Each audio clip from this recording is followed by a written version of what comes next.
Yes, beautiful people. I'm excited to be sitting here with my go-to lender, Nick Vargas from Appli Home Loans, and what we're going to get into. And I'm so happy that Nick took the time out of the day to really get my into, pleasure. the process, right? There's so many things going on, and the loan and pre-approval and this and that. Mm-hmm. We're here for clarity, okay, right? I love it. Nick. Well, first and foremost, let's get into it. Thanks for having me, man. I'm with the man, the myth, the legend here. So I'm blessed to be here. So I appreciate it. Words are affirmation are my love language. So, Nick is really playing on that right now. But we're going to get into the people. Okay? The meat and potatoes of what we do in real estate and finance, right? Right. So you deal with a lot, Nick, and how I want to break this down is the beginning, the middle, the end, and then for our investors out there, we're also going to talk about some products and ideas they need to have. So let's start with, someone who's interested in buying, the pre-approval process. Where do they need to be? Like, what is the starting point? What is the true starting point? Not what they saw on TikTok and Instagram. For sure. What is the true starting point? Day they're born, focus on that credit from day one. Right. First grade, you got to be on point. No. Right. So someone told me I could have a 500 credit score. It goes down to 450. So it can get even lower.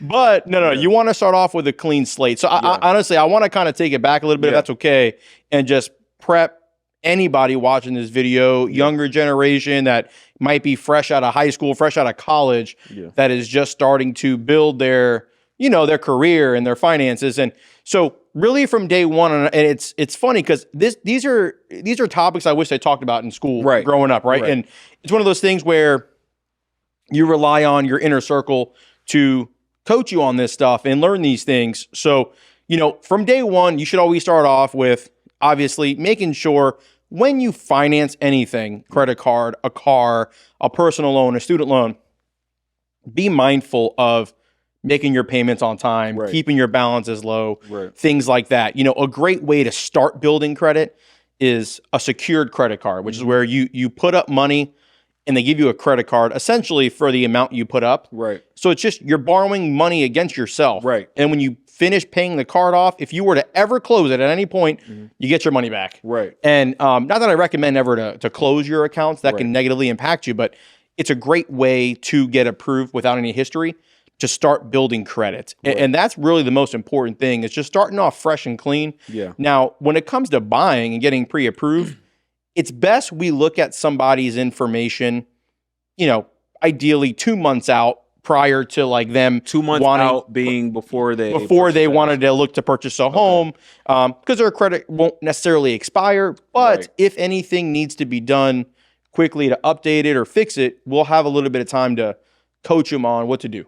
So, but yeah, that's really like what's most important when you're looking to buy in regards to credit. We want to make sure, obviously, the score is good. There's programs out there that, we could go down lower, but you have to have what's called compensating factors in that moment. And that could be a few different things depending on the program. But most importantly, pay things on time, keep balances low, don't close accounts. Revolving debt has a huge effect on your score, which would be like credit cards and things like that. Now, what I experienced, as since you've helped a number of not only the people that watching being my clients, but other people that know you.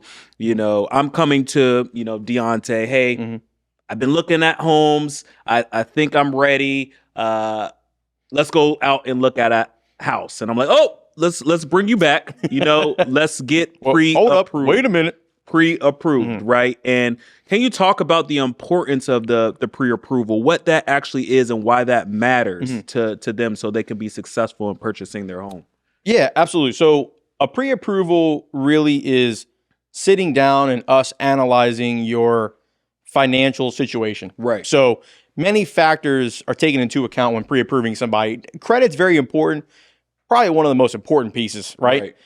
However, there are other important factors of getting pre-approved, and that's looking at your savings, right? This is a common question I get a lot is sometimes, folks could be hesitant on letting us know of how much money they have set aside. Yeah. And we'll say, hey, how much money do you currently have saved up?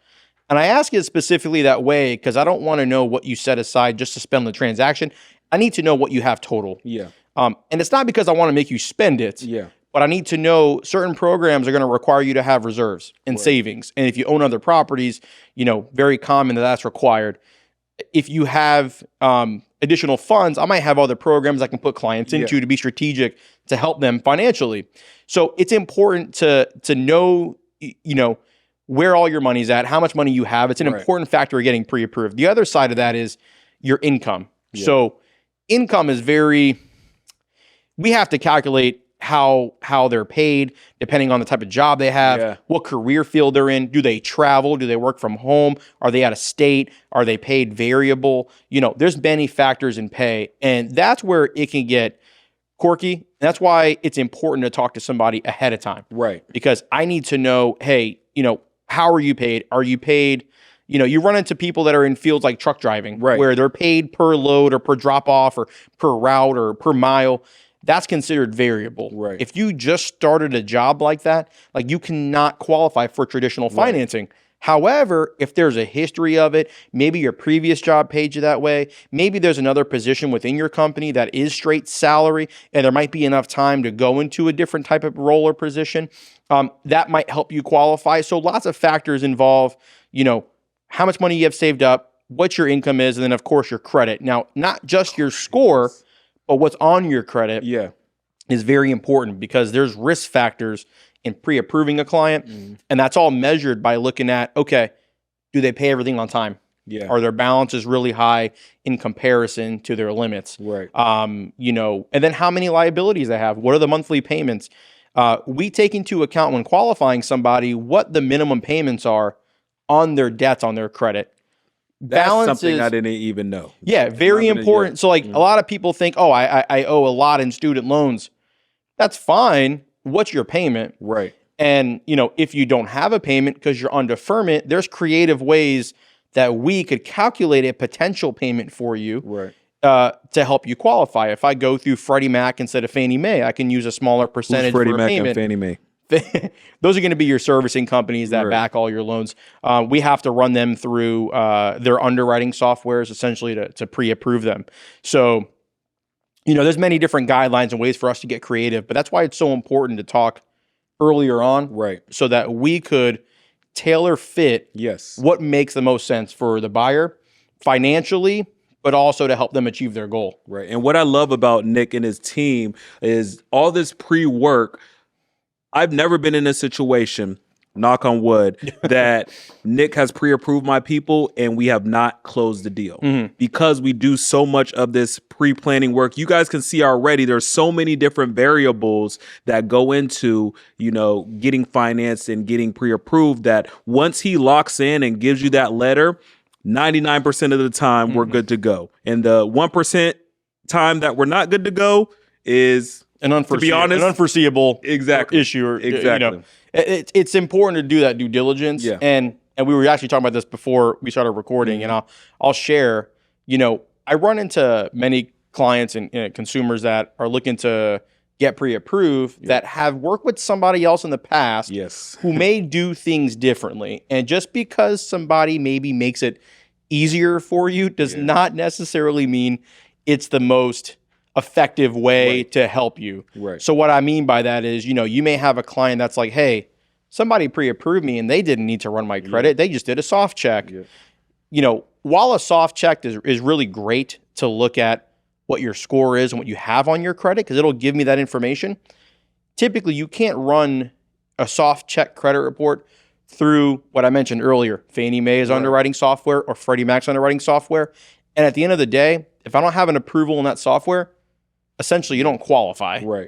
Now there are some other options, and I'll have some other lenders watching this and they're like, no, there's non-QM and this and that. I understand. Yeah, and you other lenders, I don't want to hear that. Okay. Keep the comments out. No, I'm kidding. No, comment on the comment section below. We'll respond. Yeah, we want the traction. No, for the algorithm. But no, but when it comes to your standard loans, what I'm talking about, your FHA, your conventional, your VA, we have to run them through an underwriting software. Right. I can't do that without looking at your credit. Correct. So if, your local credit union or your bank or somebody else you talk to is like, hey, don't worry, go look at homes, go under contract and spend your money on inspection and et cetera, and then we'll run your credit because you don't want to run it 30 days prior for whatever reason. It's going to have the same effect if you do it 30 days prior or now. Right. Makes no difference.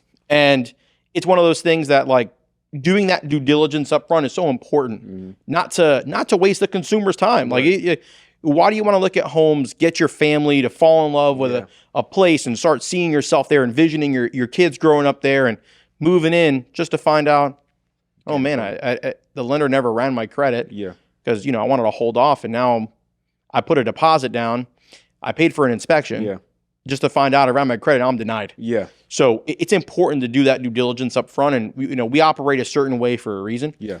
And it's because, one, I never want to waste a client's time or get their hopes up and crush their dreams. Yeah. And that's just not how we work and how we operate. And that's why it's important to talk to somebody sooner than later, go through those steps, review that information ahead of time, and do the absolute best to ensure that if you find a house, we'll get you in the house. Yeah. So that's the idea. Yeah, and I love that. And like he said, you don't want to ever be in that situation to, I love this house, and then find out we can't move forward with it. Now, once we do get that pre-approval, we're excited and ready to go. We're under contract, Nick. And I think this is important too, because a lot of people talk about the pre-approval process, but when we're under contract, give us some things that they need to know going, from start to finish to make sure it continues to be a successful transaction. Hey, absolutely. So I think what you're referring to is like lots of do's and don'ts, right? Yes. Like there's a very common talk that we have with each of our clients as we start. Yeah. Because sometimes we'll forget and we'll get in the excitement of buying a house, and right away, we go under contract Monday, Tuesday, you're at Hobby Lobby going, how am I going to decorate my, my new kid's room or whatever it may be, right? Yeah. I'm addicted to that stuff too, so I get it, trust me. But it's one of those things where, one step at a time. Let's get you in the house. And what I mean by that is, like, don't take out new debt. Don't spend money that you're going to need for closing, and in hopes of, I'll just save it up again before closing. While that's technically allowed and could happen, you might put yourself in a tough position or risk us not closing on time, which has risks in itself, right? You're bound by a contract. You have to close by X date. If you don't, there could be penalties involved, right? So it's important for us to go through these things with you, have you prepared ahead of time, because we want to protect you through that contract and all the deadlines that come with it. So, don't buy a new car, please, without consulting your lender. Yeah. Okay. If you're gonna sell your car that has a payment of $700 to go to a payment of $300, talk to me about it first. It could be beneficial. Right. But ideally, you don't want to make any major purchases or movements during the loan process. Right. I do want to touch on employment because this is very important. A lot of folks, if they get offered a better job at higher pay, at salary, whatever it may be, they're like, I don't want to make a change during the process because I could screw things up. Yeah. And there's many times where that is the case, and there's times where it's not the case. Right. Changing a job within the same company, going to a salaried role that's a higher salary and guaranteed, that is a good thing. That could benefit you on the loan. Going from a W-2 job to then going to 1099 that pays more, that could completely derail the loan. Yeah. So there are instances where it could be beneficial. Right.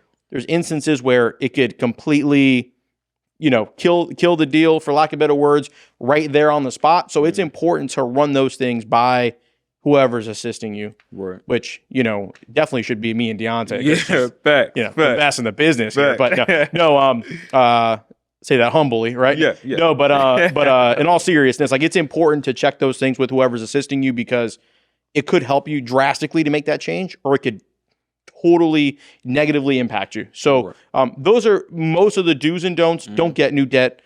Don't run your credit a bunch of times for other things. I know saving 10% at your favorite retail store on that beautiful comforter and pillow you just bought to save $12.50 sounds really nice to apply for their store credit card, but that could really derail your loan process, and you don't want to make any sudden changes like that without consulting first. Right. And just communication is key. The beautiful thing about, once again, what Nick is going to tell you straight up, he's going to advise you, hey, that's not a good idea, because the point is to get you and your family into their home. And also another thing that you also always tell me is, hey, encourage your people. If we're asking for documents, turn them in right away, because yes, we may ask for the same thing 2 or 3 times, but it's for a reason. So always turn your documents in on time, please, because that impacts when we can close. The way to piggyback on that, the way I say that is like, we're a team, and clients and agents always ask on the listing side, like, how quickly can you close? Yeah. It's kind of a loaded question, because how quickly can you get me your stuff? Yeah. You know, we all work together.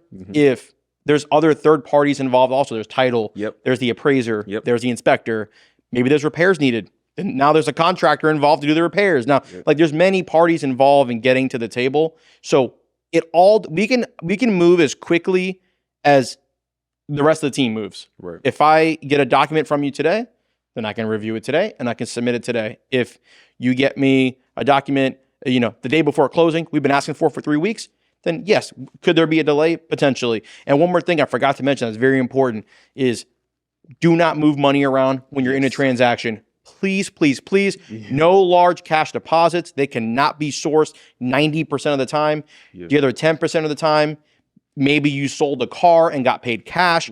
That's technically documentable, but you're going to hate me in the process of all the things they're going to ask you for. Bill of sale, proof of moving the money, signing title over to you, registration. It causes a lot. So, don't move money around. Consult with your loan officer. There are times where it could be allowed. I'm just speaking in general terms. Please run it by somebody before you do those things. And I think that's great advice. And, we've gotten to the closing table, finally close on the property. It's not over, right? So can you share with us, 2 or 3 things that they need to know after they've closed on the property in regards to their loan and being financed now? Yeah, absolutely. First, don't miss your first payment. Very important. Make sure you get your bill on time and set up auto pay or set up your online account to make your payment. Couple things to remember. One, if it's your primary home, filing for homestead, it is literally free money. Yeah. You fill out a 10-minute application on your county website once you take ownership, and you save, hundreds of dollars a year on your taxes. It's free money. It's a free discount. It's the best coupon you'll ever find. Make sure you do that. Typically, the county will send you a postcard in the mail after you taking ownership to remind you to do it and give you like an application number and things. You may miss it. You may think it's spam. I'll give you a phone call too. Yeah. As a lender, actually, it's funny. I just sent out a blast last week to all my past clients that closed. As a lender with us, we send out reminders too, like, hey, make sure you do this. Make sure you fill it out, because there is a deadline. Typically, it's March of the following year, and then it takes effect the following year. So if you miss it, you're pushing yourself out like 2 years. So it's important to do that. Other thing is, it's sad to say, but you're going to get lots of spam. You get spam stuff now for trying to sell you whatever, but you're going to get those things for your loan also. And it's sad, but it happens, and it's reality. And there's tons of marketing firms out there selling things to you and trying to push stuff to you. So it's important to keep an eye on that. And if you get anything that you may think is suspicious, please connect with your lender to confirm that is legitimately from them. You will get things that look like it's from the county that's trying to sell you an official copy of your deed. Like, all that stuff is online for free to print. You don't need to send a check to somebody to send you an official copy. It's not needed. Things like that. You're going to get stuff in the mail saying, oh, your warranty's expiring, call us ASAP, and things like that.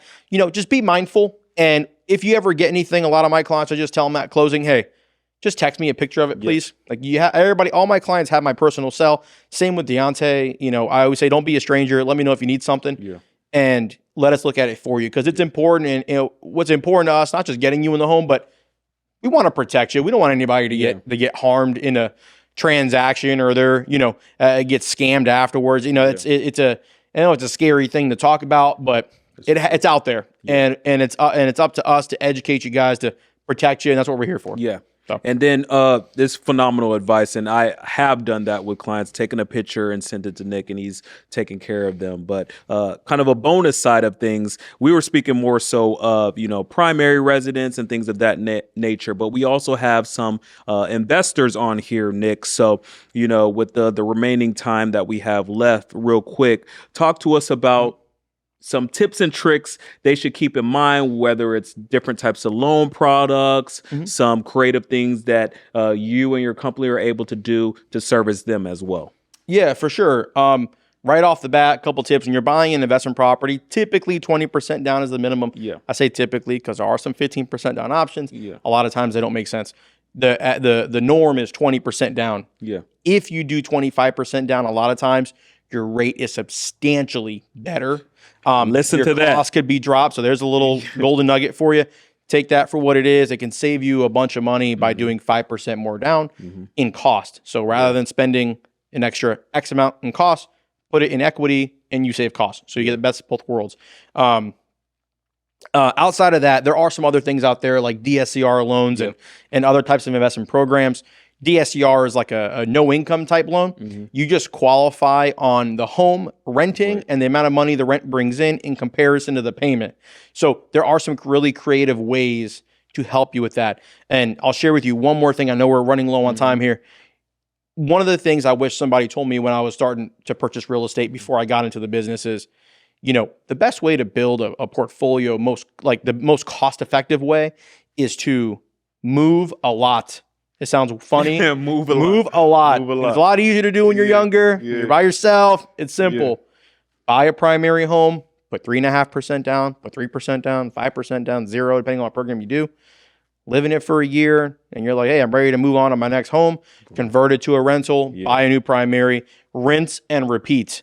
You can spend 20% on one investment, or you can move 4 times, and spend 20% and have 4 properties. So, real simple, easy way. Live in the home a year and you're ready to move on. You got a different job, you relocated, you have family over that side of town, move.